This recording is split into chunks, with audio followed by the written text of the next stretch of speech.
tayo po ang nagpapatuloy ng misyon ng ating Panginoon. Kaya, hindi ho pwede, mga kapatid, na agent tayo, pero wala tayong minimisyonan. Amen. Dapat, mga kapatid, maliwanag sa isipan po natin kung anong purpose ng church. The purpose of church is to redeem the lost. Meron pa bang ibang aasahan si Lord, mga kapatid? Palagay niyo, mga unbelievers, sila yung mag-share ng gospel. O yung mga believer, mga kapatid. Sino pong aakay sa dilim? Sabi ni Lord, hindi pwedeng akayin ng bulag ang kapwa bulag. Mahuhulog sila sa hukay. Ang kinakailangang, amen, umakay sa bulag ay yung nakakakita. Amen, mga kapatid. Kaya kung tayo po, amen, yung nakakakita, dapat, mga kapatid, praise God, tayo ang aakay sa bulag. Kaya kung merong iintindi, mga kapatid, alam nyo, mahirap intindihin yung hindi makaintindi. Tama ba? Kahit anong paliwanag mo, talaga hindi maintindihan eh. Wala tayong magagawa doon. Sarado ang utak. Amen. Kasi, tandaan nyo ha, kahit anong galing mo, kahit anong husay mo, di mo magagawang buksan ang utak ng tao. Kasi si Jesus lang ang pwedeng magbukas ng kanilang kaisipan. Gaya ng mga disciple, mga kapatid, nag-wandering sila. Bumalik na sila sa kanilang dating gawain, yung pangingisda. Bakit? Hindi maliwanag sa kanilang kaisipan na yung Kristo na kanilang pinaglilingkuran sa loob ng 3 araw, nasa libingan, pero mabubuhay na maguli sa mga patay sa Jesucristo, mga kapatid. At yan, mga kapatid, ang sinasabi na kinakailangang maganap ang lahat ng mga bagay na sinulat ni Moises patungkol sa kanya. Luke chapter 24, nandun po yan, mababasa po ninyo yun, mga kapatid. Amen. Hindi nila naintindihan na yung Kristo na kanilang tinanggap, sinundan, pinaniwalaan, mga kapatid, ay Kristo na hindi mananatiling patay, kundi Kristo na muling mabubuhay sa mga patay. Hallelujah. Praise God. Kaya tayo ay agent to fulfill His mission to redeem the lost. Kaya dapat ang ating objective, mga kapatid, ay yung objective ni Lord. Bago mo gawin ang sarili mong agenda, gawin mo muna yung agenda ng Diyos na ipinagagawa sa iyo. Lahat yung magsabi ng amen? Amen? Praise God. Now, mga kapatid, amen. Ilang puntos lang po ito as a continuation ng ating mensahe about understanding the church. Hallelujah. Praise God. How to kill a church. Sapa po tayo, sister. Yan. Paano natin, mga kapatid, amen, praise God, pinapatay ang church? Alam niyo po, siguro sa mga lumago na sa salita ng Diyos, alam nila kung anong klaseng church yung magulong church. Anong klaseng church? Yung Corinthian church. Isa po sa pinakamagulong iglesia ay ang Korinto. Amen? Sapagkat dito, mga kapatid, amen, sa Corinthian church, marami pong balita na dumarating kay Pablo. Okay, sana kung maganda yung balita eh. Ang balita po na dumarating kay Pablo ay masamang balita. At diyan, mga kapatid, sa aklat ng Corinthians chapter 1, kung meron kayong Bible, mga kapatid, mababasa nyo diyan, mga kapatid, medyo mahaba lang, pero kung gusto nyo basahin, sa bahay nyo basahin. At aralin nyo, mga kapatid, kung anong nature ang Corinthian church, mga kapatid? Ano po ang kalikasan ng Church of Corinth, mga kapatid? Hallelujah. So, ang church ng Corinth,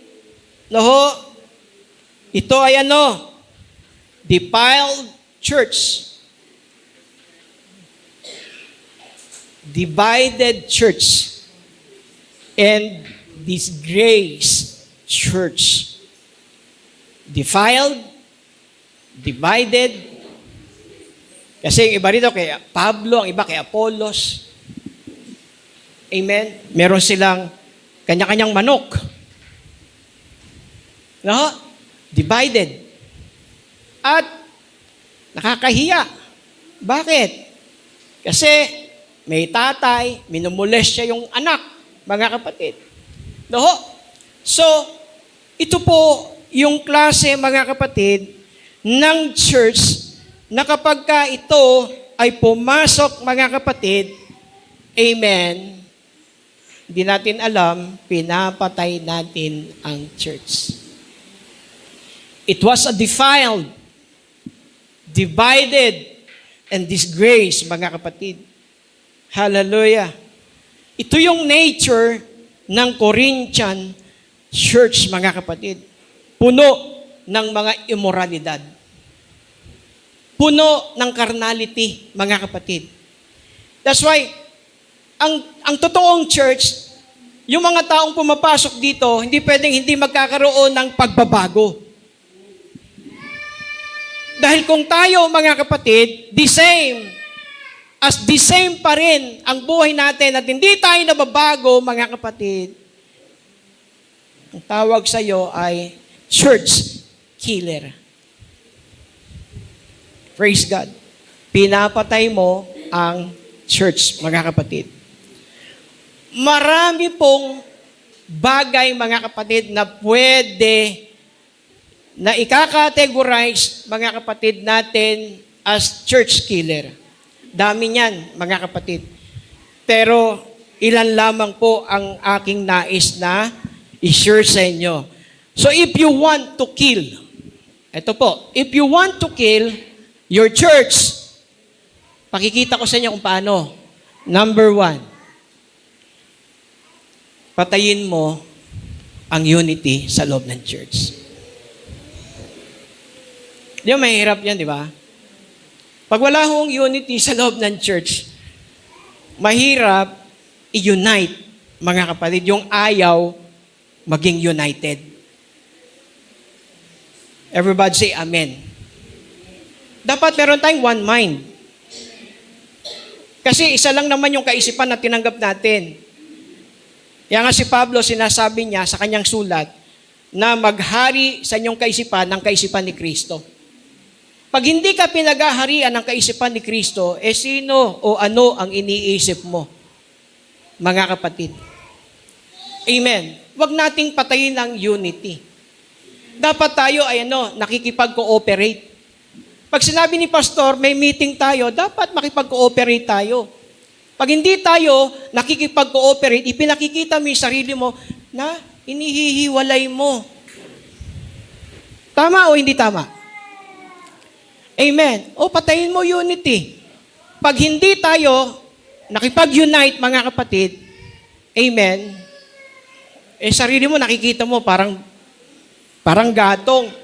Pag hindi mo iminingil yan sa mga nag-aapoy, ikaw na nag-aapoy, na inihiwalay mo yung sarili mo, mamamatay ang apoy mo. Tama po ba?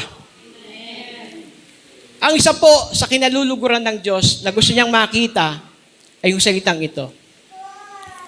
Ang sabi po ni Pablo, mga kapatid, sa mga taga-Corinthians, I appeal to you, brothers and sisters, in the name of our Lord Jesus Christ, that all of you agree with one another in what you say. Kapag wala po tayong agreement, mga kapatid, salamat po, mga kapatid, sa nakiki-unite, mga kapatid. Amen. Ang sabi diyan, mga kapatid, that all of you agree with one another in what you say, and that there be no divisions among you, but that you be perfectly united in mind. Meron bagay mga kapatid na binibigyan ng diin dito ni Pablo na dapat ang mga Korinto o taga-Korinto ay meron pong perfectly united in mind and thought, mga kapatid. Praise God. So, a divided church, hindi po ito magtatagumpay. Amen? Ang isang divided church, mga kapatid. Kasi pag mayroon tayong magkakaibang vision, pag ang vision mo, hindi vision ni pastor, may sarili kang vision, iba yun, mga kapatid. Amen. Dapat kung ano yung vision ni pastor, dapat yun ang vision po ninyo. Hallelujah. So nakita naman natin kung anong purpose ng church eh. Ang purpose ng church is to redeem the lost. Yun ang purpose ng church. Amen. Kaya ang isa sa church killer ay yung walang pagkakaisa. Yung salitang ito, hindi lang naman ina-apply sa church. Sa bahay din. Di ba? Totoo, magkakasama kayo sa loob ng bahay pero hindi kayo nagkikibuan. Isang bubungan nyo, pero wala kayong kibuan sa isa't isa. Okay? Kumain yung gustong kumain. Pero yung united, mga kapatid, hindi kakain mag-isa yun. Tatawagin niya yung mga kasama niya sa bahay. Kain na tayo. Pero yung walang sense ng unity, bahala kayong magutom. Kung ayaw kumain, wag. Bahala ka. Kumain ang gustong kumain. Pero yung united, mga kapatid, masaya.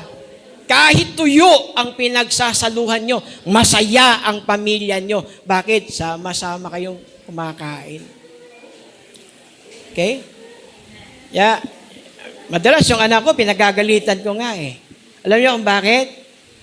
Pag kumakain, nakaharap sa cellphone, pinagalitan ko kagabi. Nababastusan ng Diyos, mga kapatid. Hindi natin nire-respeto yung grasya, mga kapatid. Dati, anong ginagawa natin? Nagpe-pray muna tayo eh. Pero ngayon, bago na. Magse-cellphone muna tayo, pipicture na natin yung kinakain natin, tapos ipopost natin sa Facebook. Tama? Ganon ang ginagawa natin ngayon. Amen. Wag tayong padala sa mundo. Hindi tayo taga-mundo, taga-langit tayo. Kaya kung anong ipinagagawa sa iyo ng iyong boss, walang iba kundi ang Diyos, gawin mo. Sapagkat yun ang makalulugod sa hari. Everybody say amen. Kaya marami tayong babaguhin, mga kapatid. Yung kultura natin bilang Kristiyano, bilang disciple ni Jesus, marami tayong babaguhin, mga kapatid. Hindi po basihan yung matagal ka na. Yung matagal nga, hindi nakikitaan, mga kapatid eh. Minsan maganda pa yung bago, di ba? Yung mga bago, sila nauuna. Ganon din naman tayo nung una eh, di ba? O sino sa atin dito, nung una, first time niya, lagi siyang una. Nasa unahan pa. Kaya dito ang rules natin yan, pag una kang dumating, dito ka, saan upo? Sa unahan. Amen ba, mga kapatid? Huwag mong angkinin yung bangkong yan. Minsan nilagyan mo na ng pangalan, akin yan ha, walang uupo dyan. Pagdating ko, dyan ako uupo, akin yan. Praise God. Baguhin natin ang ating kultura. Ang kultura natin, mga kapatid, ay kultura ng kaharian ng Diyos. Na kapag pumapasok tayo, mga kapatid, sa courtroom ng hari, nagbibigay tayo galang. Yan nga sa Psalms 100, ano sabi ng Psalms 100? Enter His courts with praise. Pagpasok mo pa lang sa court ng palasyo, nagbibigay ka na ng papuri. Yun ang protocol ng kingdom ni Lord, mga kapatid. Hallelujah. Pangalawa, Praise God. Amen. So, pag tayo ay walang harmony, ito nangyayari mga kapatid. Pinapatay natin ang church. Ano sabi ng 1 Corinthians chapter 1 verse 11? My brothers and sisters, some from Chloe's household have informed me that may dumating na balita kay Pablo. At ang sabi sa sambahayan ni Chloe ay mayroong mga pagtatalo. Okay? Ang sabi po rito, what I mean is this. One of you says, I follow Paul. Another, kanino sumusunod? Kay Apollos. Another, kay Cephas. Praise God. Pero kanino dapat talaga tayo dapat sumunod? Kanino? Lakas natin. Kay Kristo, mga kapatid. Amen. Siya yung dapat na sinusundan po nating lahat. Everybody say amen. Kaya pag wala tayong harmony, so merong quarreling. Amen. Praise God. Merong tinatawag na friction sa loob ng church, mga kapatid. No? So, if you want to kill a church, fight about everything. Fight about who is in church. Amen. If you want to kill a church, mga kapatid, labanan mong lahat. Kasama na pati yung in church, mga kapatid. Hallelujah. Tiyak, mamamatay ang church. Pangatlo, mga kapatid, second to the last na to. Pangatlo, eto. If you want to kill a church, kill humility. Sabi ni Paul, is Christ divided? Was Paul crucified for you? Si Kristo ba ay, amen? O, nagbabaha-bahagi? Si Pablo ba ang siyang naipako para sa inyo? Kayo ba ay binaptay sa pangalan ni Pablo? Sabi ni Pablo, I thank God that I did not baptize any of you except meron lamang siyang binaptize, si Crispus at saka si Gaius. So no one can say that you were baptized in my name. Amen. So ano ibig sabihin nito, mga kapatid? Hallelujah. Si Kristo, hindi po, amen, nahahati-hati. No? At dito po, yung mayroong spirit ng humility, ito yung taong ayaw ngang pabanggit eh. Lalo na pag nagbigay siya, huwag mong babanggitin, pastor. Kasi ayaw niya na baka pag binabanggit lagi yung kanyang pangalan, ay magkaroon siya ng pride at mawala yung humility. Praise God. Tandaan po natin, mga kapatid, ang nagpapakababa, itinataas ng Diyos. That is God's principle. Ang nagmamataas ay ibinababa ng Diyos.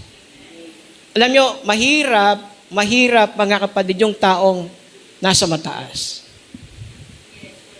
Amen? Lalo pagka may pera, hindi mo mapangaralan. Lalo na kapag ang anak mo, siya na ang breadwinner, siya na nagpo-provide. Lahat na lang ng gusto, ginagawa niya.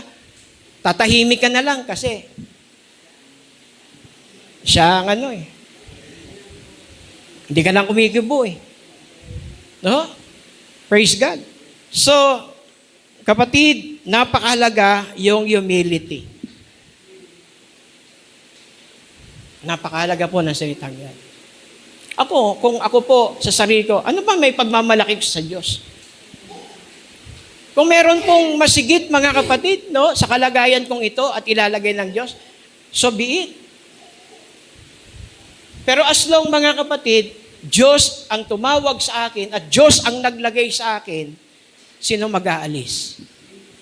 Sino po mag-aalis? Ang Diyos ang mag-aalis. Tingnan niyo si David, inalis na nga ng Diyos si Saul eh. Pero ang taas ng respeto niya kay Saul, mga kapatid. Ibig sabihin, si David hindi nagmapuri sa kanyang sarili. Hindi niya tinrato, mga kapatid, si Saul na constituent na lang kita. Hindi na ikaw ang hari. Ako na ang hari. Ako na ang ipinalit ng Diyos. Wala ho tayong mababasa sa Biblia na si David ay nagkaroon ng pagmamataas sa kanyang sarili. Nung nagkasala nga siya, mga kapatid, todo ang pagpapakumbaba niya sa harapan ng Diyos. Yun ang taong may magandang espiritu. Pag meron siyang mali, humihingi siya ng tawad sa Diyos. Everybody say amen. Amen. Praise God. Pero kapag wala ito, mga kapatid, pag wala itong humility na ito, papatayin ka niyan. Ang pagmamataas sa sarili ay hindi bumubuhay. Yan ay pumapatay. Kasi Jesus, Diyos siya eh. Pero, nagpakumbaba. Imagine, Diyos, pero iniwan yung kanyang korona, iniwan yung kanyang pagiging hari. Praise God. At siya ay nag-anyong alipin. Praise God. So, humility. Sabihin natin, humility. Hallelujah. Praise God. So dito, mga kapatid, kung meron man tayong ginawa sa harapan ng Diyos, lahat ng yon ay sa biyaya ng Panginoon. Kasi wala naman tayong pag-aari, lahat ay pag-aari ng Panginoon. And last, kill purity. Do you believe that God works to a clean vessel? Amen ba? God works to a clean vessel. Hindi po gumagamit ang Panginoon ng tao na marumi. Amen. Ang mga ginagamit ng Panginoon ay yung mga vessel na malinis sa harapan ng Diyos. Lahat tayo magsabi ng amen. Ibig sabihin, if you allowed sin, mawawala yung purity mo. Everybody say amen. Pag inallowed mo ang kasalanan, amen, pinapatay mo ang purity mo, kapatid. Sa church, hindi dapat mangyari na tayo ay nabubuhay sa kasalanan. We cannot serve two masters. Yan ang sabi ng Panginoon. Hindi tayo pwedeng maglingkod sa dalawang Panginoon. You choose. Amen. Isa lang ang kinakailangan mong piliin. Praise God. At hindi po dapat tayo nakikipag-compromise. Alam niyo, sabi ko kanina sa anak ko, dapat ang Sunday ay hindi dapat ito pinababayaan. Alam niyo, minsan, ang sanglibutan, ninanakaw po ng sanglibutan yung commitment nyo sa Panginoon. Imagine, dapat Sunday nandito, di ba? Pero bakit wala? Kasi may kinakailangang ayusin, tapusin. Pinapaalam ko, mga kapatid, na yung ginagawa ng anak ko ay hindi tama. Kasi kung pababayaan ko po, amen, yung ginagawa nila, parang sinasabi ko, okay lang yan.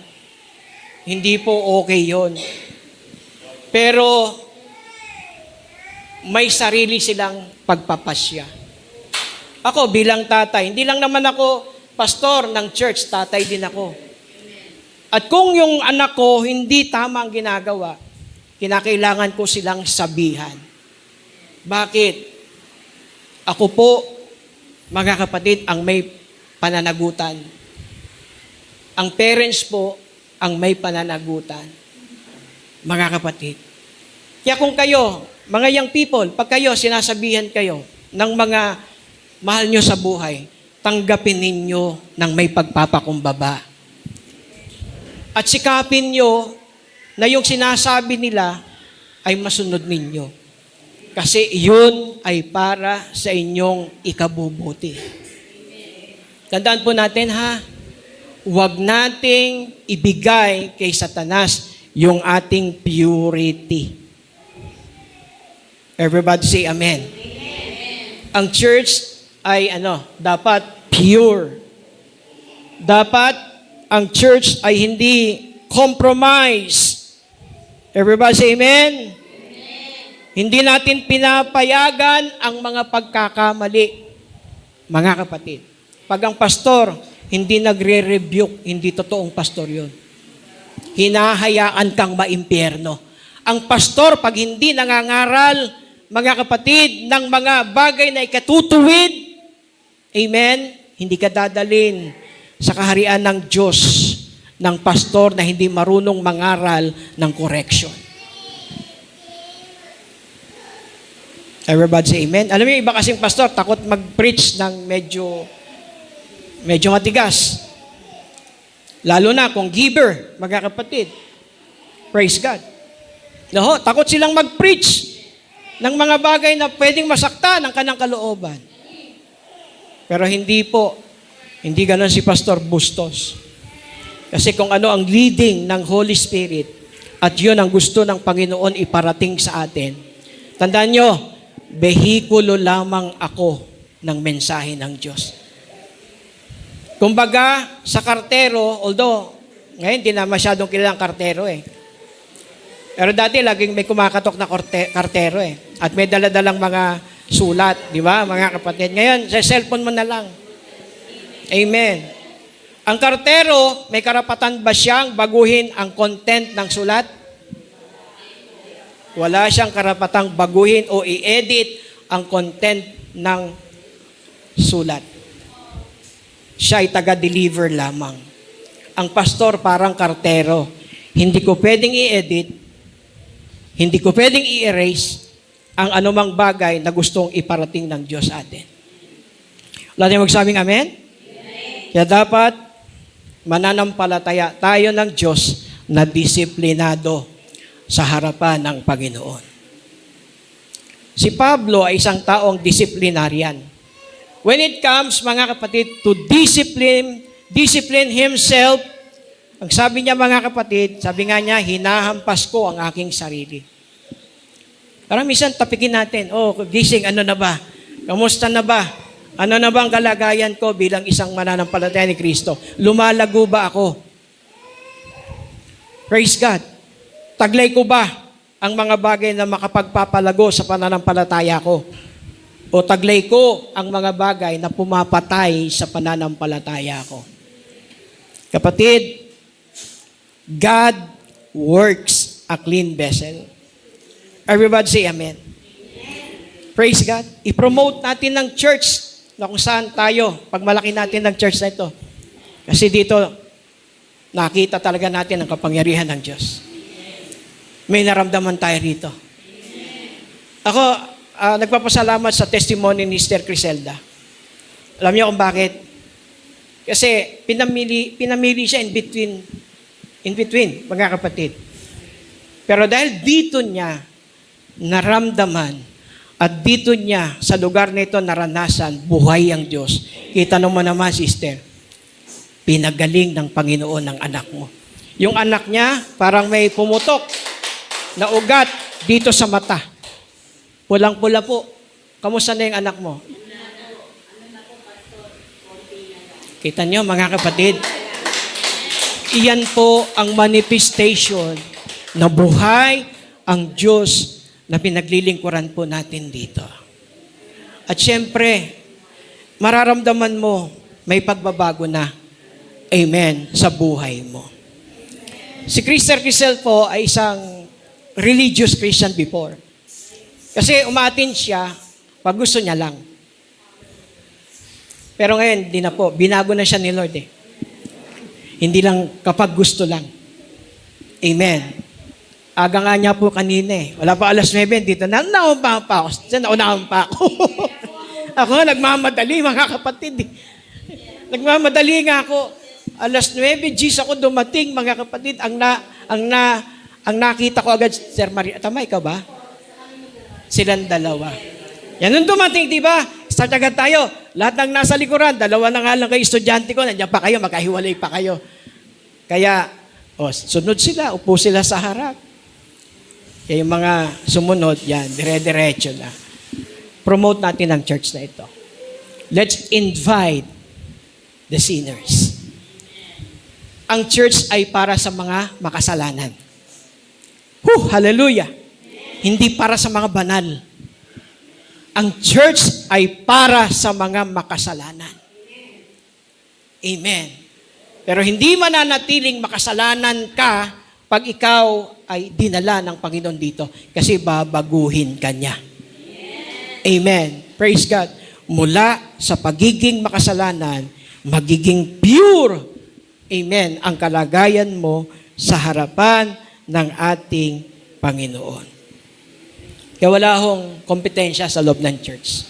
Everybody say amen. Amen. Wala akong kompetensya. Amen? So dapat lahat tayo ay nagko-complement. No, amen, compete. But we need to complement. Lahat ay magsabi ng amen. Amen. Praise God. Kaya, eto. Pag naramdaman nyo, parang hindi man ako lumalago dyan sa church na yan, sa church dito. Pwede ba kayo lumipat? Yes. Kasi una, hindi ko kayo pag-aari. Amen ba? At tama, si sister nag-decide. O ano, dinate pa siya.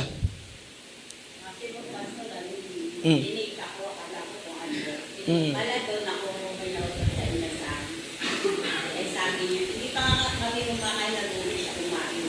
Salita sa akin. Pinamili ka na. Nagsisisuka kung saan. Sabi ko naman, saan ako nakakaranas ng pagpapala, blessing, saka yung mga mabubuti sa akin. Hindi ko na binibigyan ako ng iba kahit hindi ako bigyan. Yes, yun ang magandang salita doon. Hindi ka nakuha sa isda. Yun ang kanilang sinasabi kung bakit ka pumupunta. Hindi ako. Palakpakan natin ang Panginoon. The reason ang presensya ng Diyos ay kanyang naramdaman. Ibig sabihin, buhay ang paglilingkod at pagpupuri natin sa Panginoon.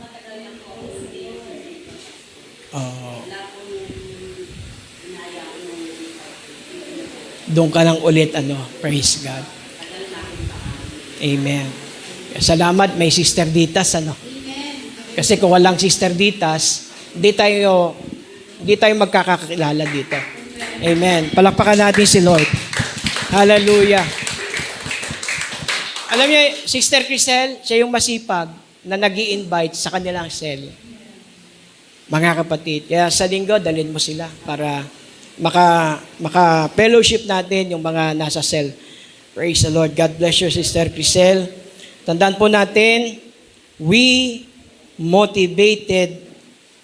are motivated by love. Amen? Ito po ang nagmo-motivate sa atin, mga kapatid. At dapat, mga kapatid, tayo ay may kingdom mindset. Lalago pa, lalawak pa ang karyaan ng Diyos dito. Kinakailangan lang prepare tayo na magiging, amen, agent ng Panginoon. Tumayo tayong lahat, mga kapatid. Hallelujah.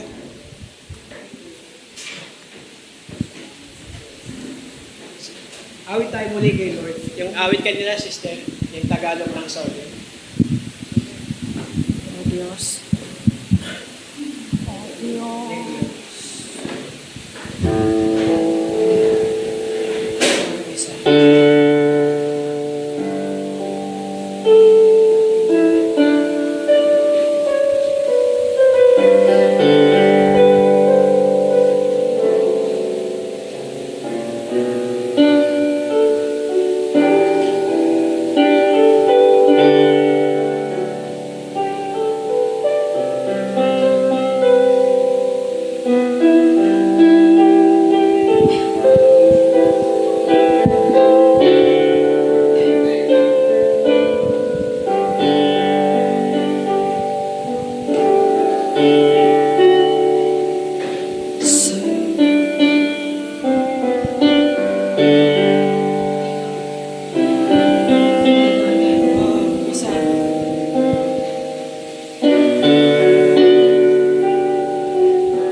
ako'y lalapit, dadamhin ang iyong pag-ibig. Susundin ko ang iyong nais, mukha mo ang siyang ibig. Diyos ng langit at lupa, sa yakap mo'y umaasa. Pag-ibig mong di magmamaliw,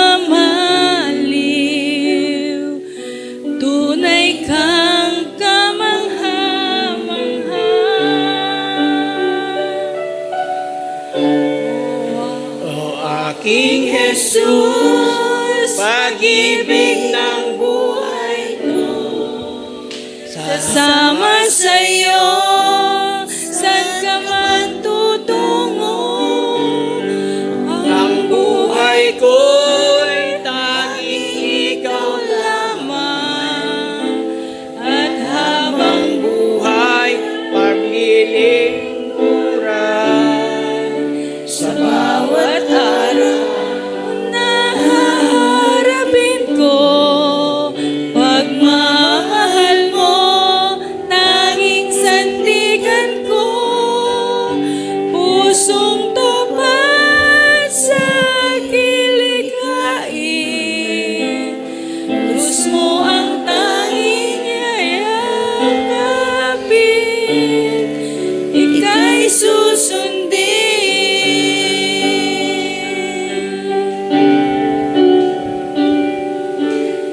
Sa'yo ako'y lalapit, dadamhin ang iyong pag-ibig. Susundin ko ang iyong nais, mukha mo ang siyang ibig. Diyos ng langit at lupa, sa yakap mo'y umaasa, sa yakap mo'y umaasa. Pag-ibig mong di nagmamaliw, tunay kang kamangha-mangha.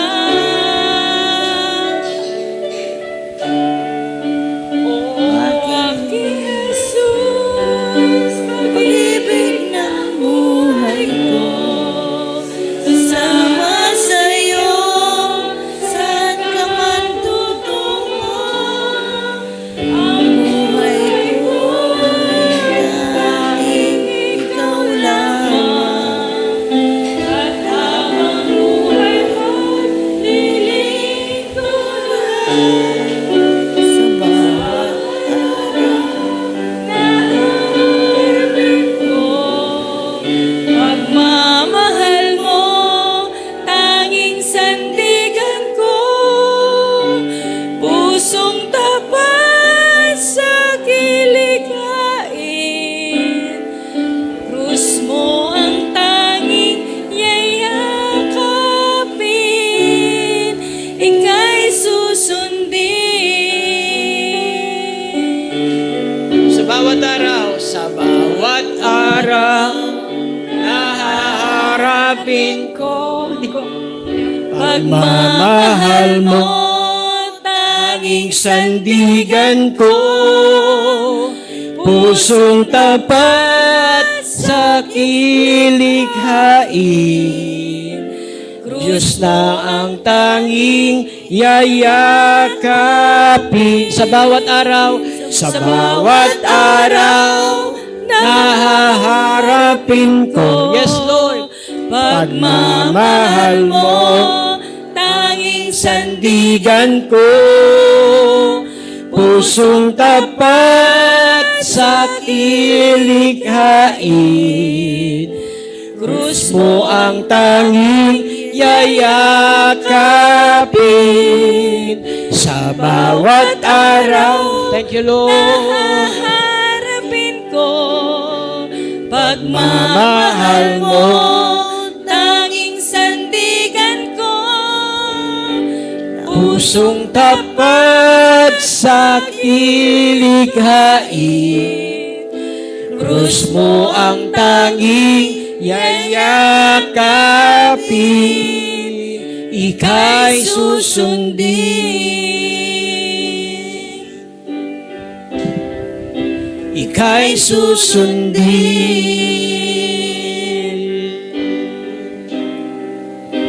Ika'y susundin.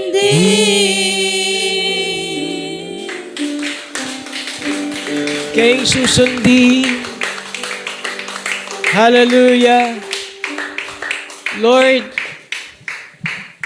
sa bawat araw, gaya po ng sinasabi ng awit na ito, every time nahaharapin po namin ang mga challenges sa buhay, alam po namin, Panginoon, na ang lahat ay aming mapagtatagumpayan. Lord, likhaan mo kami ng pusong tapat. Pusong ang tanging sandigan ay ang iyong pagmamahal. Panginoon, patuloy mo kaming baguhin. We are willing to change, Lord. Ikaw ang nakakaalam kung ano ang mga mali at ano ang mga bagay na dapat pang baguhin sa amin.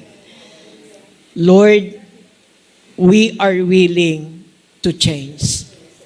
Handa kaming magpabago, Panginoon.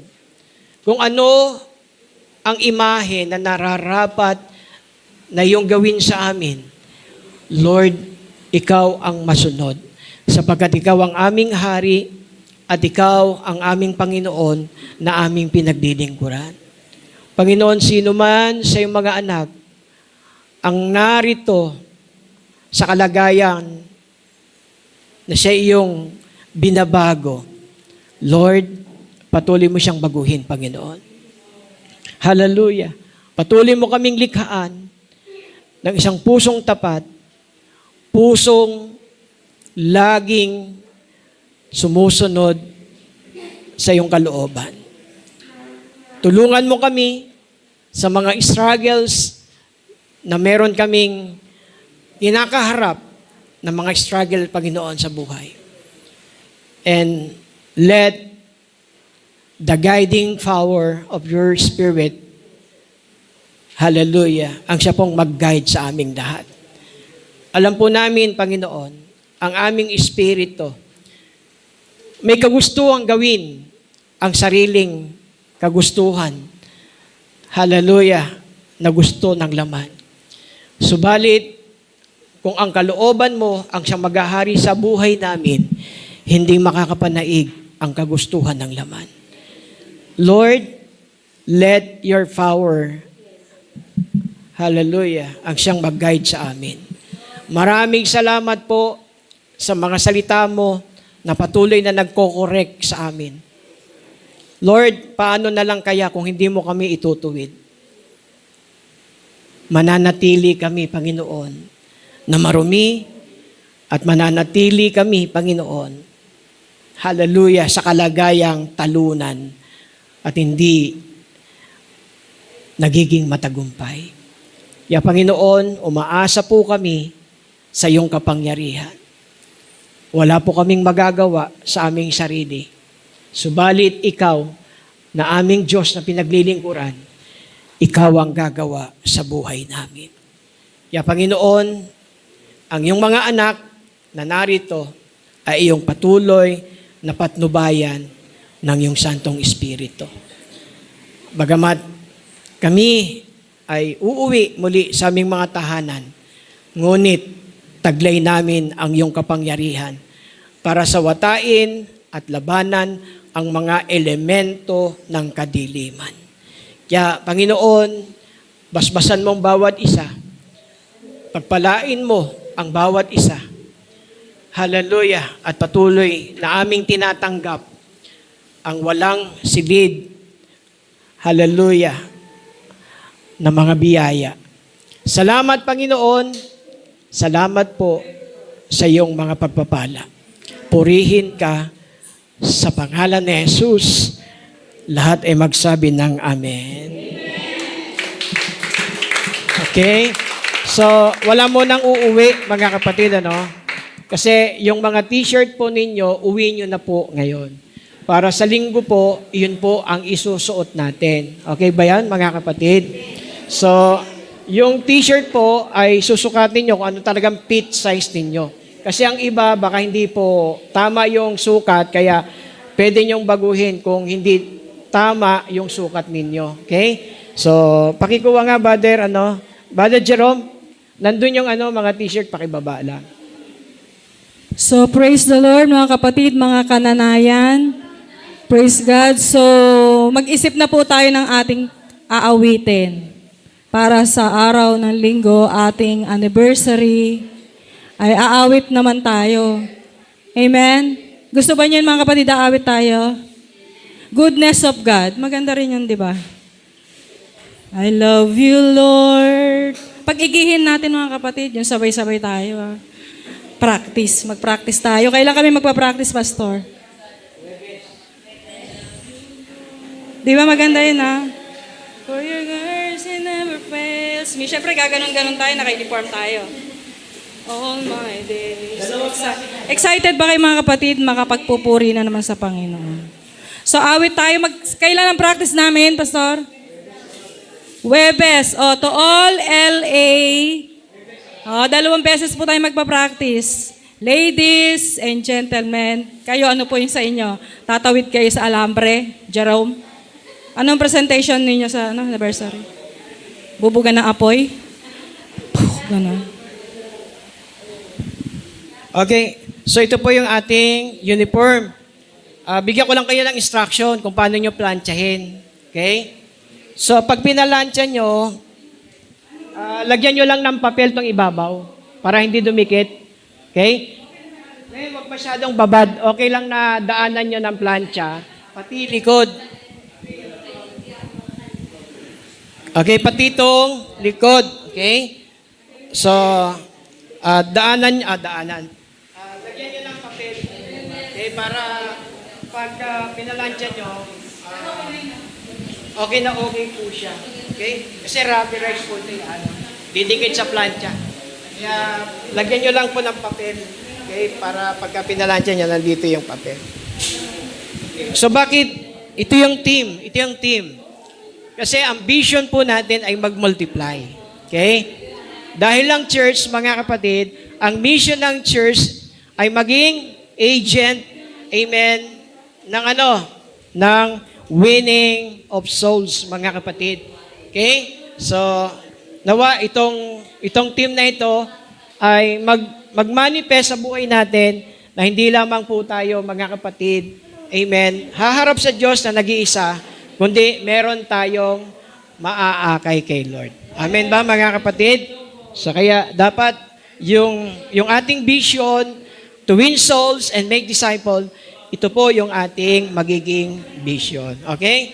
So pag tinanggap po ninyo, para reference lang po, na alam ko tinanggap nyo na yung t-shirt, lagyan nyo pangalan nyo, yung size ng t-shirt, and then signature. Okay? Para malaman ko kung sino nakakuha. Okay, mga kapatid? Unahin natin, si sister, ikaw nasa una, di ba? Anong size mo? XL yan. XL po. Ano sa medium?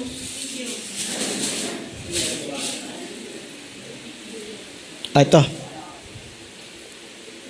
Paano mo, pasulat mo yung pangalan niya, tapos anong size? Nasaan na yung papel? Ito. Next, anong size mo? Medium din. Ito. Sulat mo yung pangalan mo, tapos pirma ha. Ayan. Tapos, ikaw bro, anong size mo? Large ka? Large, si brother, Ito bro.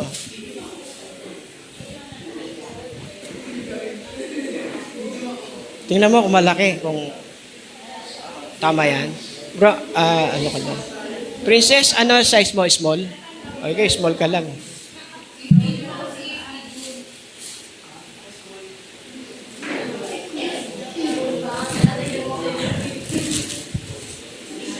Tinan mo, small yan. Okay, sige. Next. Sister Crisel.